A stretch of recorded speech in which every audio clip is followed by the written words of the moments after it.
Hello guys and welcome back. Now still on the case of Iyalode Fusetan, popularly known as Absolute OPM, one of the viral bigots on X, who recently died from a kidney failure. Nigerians are still reacting, even in a more viral way, to her death. So see this issue of don't talk ill, don't speak ill about the dead. It is not for Twitter, guys. Twitter people know they take that thing. They go ask you, did the dead respect the living while he or she was alive?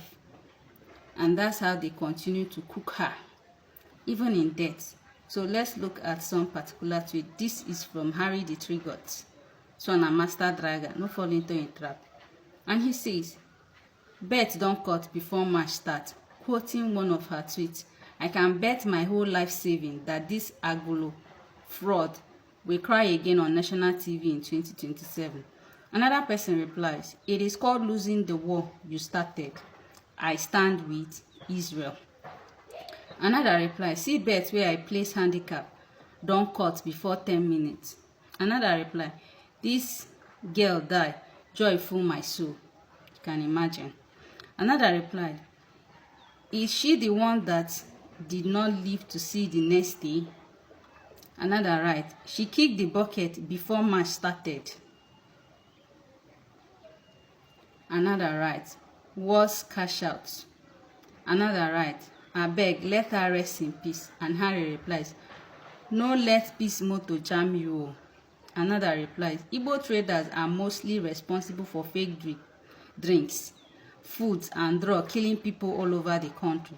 NDLA should intensify effort to get rid of the country of these dead merchants. Okay, we have another reply. Now only on X that they drag cups. She must have hurt you badly. And Harry replies, hurt care, just laughing that my nightmare will never see any more night.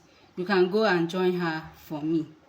This is how mean Twitter can get. Quoting one of her some of her tweets, making jest of children that died during the Biafra war. Another writes, was she doing this bigotry even on her sick bed? I don't understand. Or was she soliciting for help for another person? It shocked everybody. No stop, bro. Okay. Now this is from the preacher. This one wrote a long message to her. I received news, of Absolute Mercy's death with deep sadness. Despite the years she spent fighting those who were fighting for her freedom, her passing still hurts. Death erases argument and leaves only loss. She was a child of a broken system, one that trains young people to attack those who want them to live with dignity while defending those who treat them worse than animals. That system killed her long before her body failed. In Nigeria, chronic illness is almost a death sentence. Money offers little help unless you can escape abroad.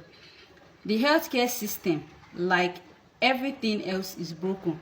Perhaps in her final days, she began to understand why we fight. For Nigeria to work, or for Nigeria to birth 6 months. Sadly, that understanding came too late. May her soul find peace. My deepest condolence to her family. Okay. A lot of people posted her tweets. But hunger by many of your ancestors after Biafra war with laughing emojis. And this will continue to haunt her. This is one of her tweets again. The top 3 major ethnic groups in Nigeria, Yoruba, Hausa, and Cows, that's referring to the Igbo people. Okay, now this is from Jago Jago, and he says, these words hit like firecrackers. Those who have ears must learn from this. Be careful where you stand. Be wary of standing against mankind in moral crisis. Ireo. Another writes a condolence message. This is from Lillian Ogechi, and she says, Ewo, chai, Omo, Shalewa just pied like that. Who still remembers Omo Shalewa? The Yoruba Runu camp couldn't contribute enough to save Shalewa's life. Shalewa was a tribal bigot. She trolled the Igbos, cursed out P2B and obedient movement, mocked the children of Biafra that died during the war. She really crossed several lines and stepped on toes. Unfortunately, she came down with renal failure and ended up having a distended stomach like the children of Biafra she terribly mocked. Her paymasters abandoned her. Her fellow Ewedu cheerleaders disappeared and she died miserably. Shalewa, ihe eme. This word is ignominious in my grandmother's voice, okay, with a picture of her. This is from Harry again, and he says, full Yoruba nation no fit raise 25 million to save Shalewa. Okay. Another replies, dem no fit withdraw from their IGR. Oh, I forgot. That's fancy start. Okay, wait. What about those for Folorunsho Alakija and their Yorubas in Forbes list billionaire? Dem no fit withdraw small from their collective Forbes fund. Okay. Another replies, this one fit help. Another replies, to the Yoruba Ronus, talk is cheap. Shame on you all. Okay. Another replies, it is a pity. Maybe she be outcast when loud. Somebody replies with an emoji, money na water for that side. Another replies, this is from Nidu, a particular tweet, and he says, the moment she fell ill, she became a liability to Runu camp. Why raise 24 million naira for one life when you can recruit 1,000 Yoruba youth into the Runu camp? Now this is how serious bigotry can get. This is from Chikbo, and he says, you they rate Yoruba people? How can 24 million recruit 1k Yoruba Runu instead of 200k Yoruba boons? We all know they are the cheapest slaves in the world. Nodu replies, accurate. Another replies, if you demarket P2B and insult Igbos through your social media platform, you will be recruited by APC and Yorubas and some few Hausas, and they will start paying you. Okay? And then a lot of comment. Now this is from JC Okeke, his own condolence, and he writes, I hate getting involved in things like this because I have kids, brothers and sisters on here who are masters and mistresses of the game. However, I wanted to make this post as a reminder to those who still have breath that we are all here on borrowed time. If people understood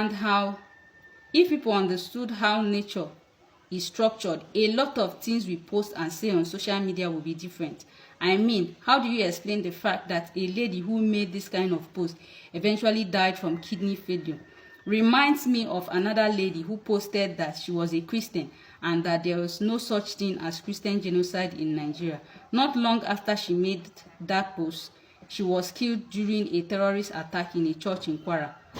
Same thing, she denied its existence eventually swallowed her.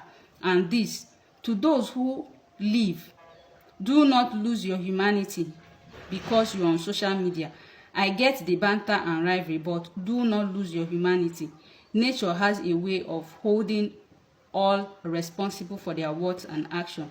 May her soul rest in peace, and may God grant her family the fortitude to bear the loss.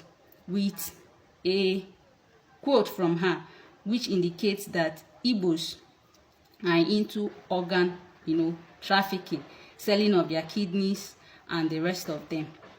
Now this is how vile it can get, right? A lot. We're going to have a part 2 of how Nigerians reacted and are still reacting to her death.